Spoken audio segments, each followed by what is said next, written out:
Yo, what's up guys, it's me Zackley. See, I was fortunate enough this past season to be able to attend the All-Star game that was held in Los Angeles, California. I was extremely fortunate that I was able to be at the All-Star game and all of the festivities, except for the Rising Stars game, that went down. I wouldn't trade that experience for anything. It was my first time visiting downtown LA. I got to meet a lot of great people. I was staying in the same hotel as some NBA stars and freaking celebrities. Do you know how mind-boggling and blowing it was to wake up, go down to the lobby, and be right next to Brandon Ingram, Damian Lillard, Andre Drummond? I know you were there. I was seeing your Snapchat stories. I was looking for you. Yo, I was in the elevator with Buddy Hield, the guy a lot of you people say that I look like. Now I guess it's Kyle Lowry, but once upon a time it was Buddy Hield, and I thought about asking him for a picture for you guys, but I didn't want to be that guy in the elevator who asked for a quick pic. Plus he was with his girl, or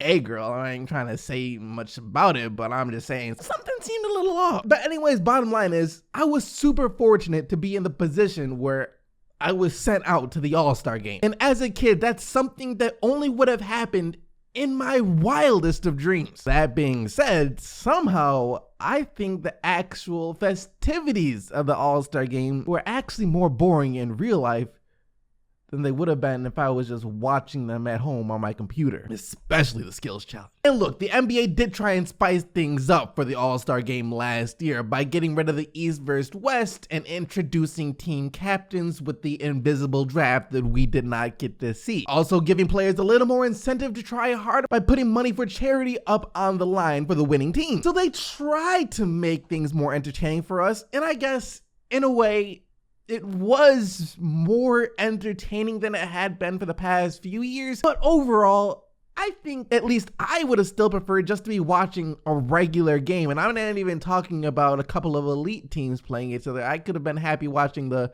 Knicks and Bulls play each other last year instead of the actual All-Star game. So that being said, I think the entire All-Star game and actually the whole All-Star weekend need to be completely reimagined. And here's how I think it should go down. And these changes would completely solve a lot of the problems, basically every single problem that I have with the way the All-Star weekend currently is being ran. The entire weekend should just be a tournament, where instead of just one main game being played on Sunday, there are multiple games being held throughout the entire weekend. And essentially, what it will boil down to is this. There will be 8 teams with 3 players per team. Originally, I was thinking of having 16 teams, but looking back on it and contemplating, I think that might be just too many, especially having to choose 48 players to make the All-Star team. See, I get some players get snubbed every year, but when you have to select 48 players to be an All-Star, it doesn't even mean anything to be an All-Star at that point. Everyone's an All-Star. Anyways, there'll be 8 teams with 3 players on each team, and the team selection would still be done in a draft format where the captain of each team are the leading 8 vote getters in the entire NBA instead of just the top 2, since if we go into this year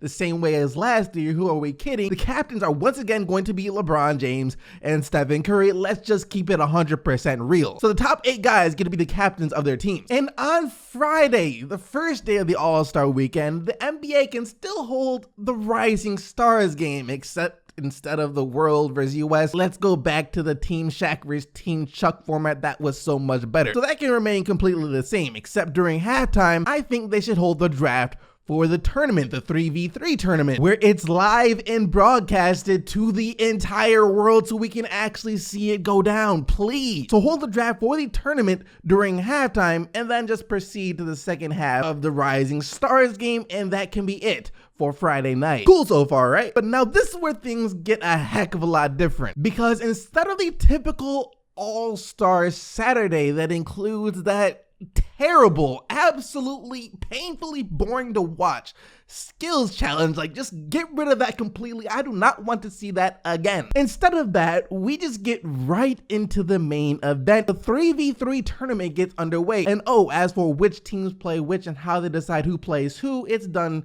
completely by random through the ping pong balls, where they just blindly reach in a hat, pick out a couple of teams, those teams play each other, so on and so forth. And on Saturday, the first round, the first 4 games of the tournament are played, and the winner of each game advances to the semifinals, which will be held on Sunday. However, after the first 2 games, they can cut to a little bit of an intermission where they hold the 3-point contest as kind of like a halftime special event. So the first 2 games of the first round are played, cut to the 3-point contest, and then cut to the second half, the final 2 games of the first round. As for the format of the game itself, it's unrealistic to expect full-fledged 48 minutes, let alone 4 full-fledged 48 minutes games being played by just 3 players per team. We ain't trying to kill these players with cardio. So each game would be a game up to, let's say, 21 points, playing by 1s and 2s, and you must win by 2. Once again, winner advances to the semifinals. After all that's done, that'll be the end of the Saturday event. And on Sunday, it's pretty much the same thing. After the semifinal matchup, except instead of 4 games, it's 3. You had the semifinals and the actual finals. And after the first 2 semifinal games, we cut to halftime once again, except instead of the 3-point contest, is the dunk competition. We go through the dunk contest, and then we get to the final game, where the winner will still be playing for a charity of their choice plus the cash prize that they got last year to keep things competitive and to make sure they actually try. And then that would be it.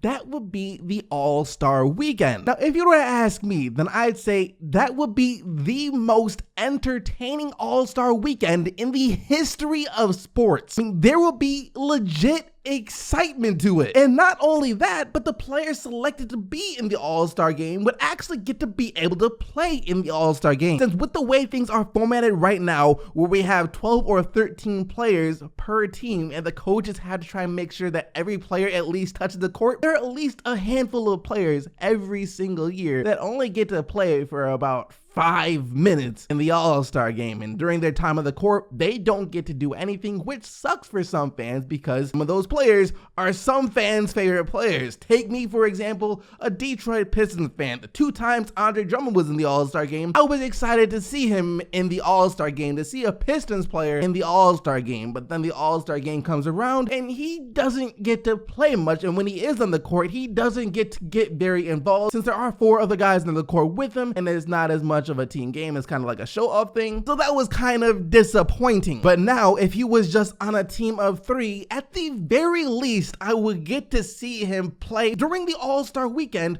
for 1 game. Not to mention, it would also make the MVP of the All-Star game seem more impressive because it's not just for 1 game. No, it's over a series of games. They had to beat team after team after team to win the tournament. And the All-Star Tournament MVP or All-Star Weekend MVP sounds more impressive than just the All-Star Game MVP. Overall, I just think if this idea were to happen, if this were to take place, I don't see how it could be a flop. Like, I legit do not see how this could be a bad idea, but then again, I could be extremely biased here because it's my idea. Maybe there are some flaws with it that I haven't noticed and you guys have. So if you have, let me know down in the comment section below. Just let me know what you think about this entire idea down in the comment section below. And I'm gonna keep thinking of more ideas, and I'm gonna share those ideas with you on the channel after I have those ideas, because who knows, maybe one day if we together come up with an idea that's good enough, the NBA will see it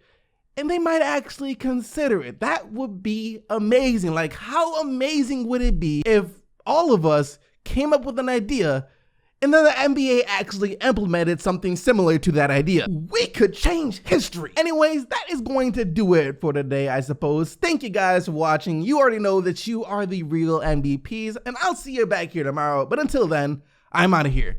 Peace.